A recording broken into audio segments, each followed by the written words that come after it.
হযরত আবু হুরায়রা দৌড়াতে দৌড়াতে ঘরের কাছে গিয়ে নক করেছে। ভিতর থেকে আওয়াজ এলো, কে? হযরত আবু হুরায়রা বললেন, মা, আমি ফিরে এসেছি। মা বলছেন, বাবারে অপেক্ষা কর, দরজা খুলতেছি। হযরত আবু হুরায়রা বলেন, মায়ের গলার আওয়াজের মধ্যে শিরকিয়াতের কর্কশতা পেলাম না, মায়ের গলার আওয়াজের মধ্যে তাওহীদের নরমিয়াত পেলাম। আমার মনে হলো রাসূলুল্লাহর তীর তার নিশানায় পৌঁছে গেছে। কিছুক্ষণ পর মা আমার বেরোলেন, মাথার চুল দিয়া পানি পড়তেছে, বুড়া মানুষ।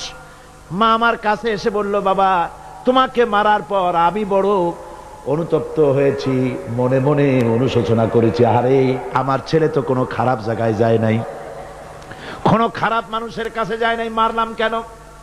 বড় অনুতপ্ত হয়ে গেছি আমি। এই অনুশোচনা করে আমি এই মাত্র গোসল করেছি, আমাকে নিয়ে চলো তুমি বিশ্ব নবী রাসূলুল্লাহর দরবারে।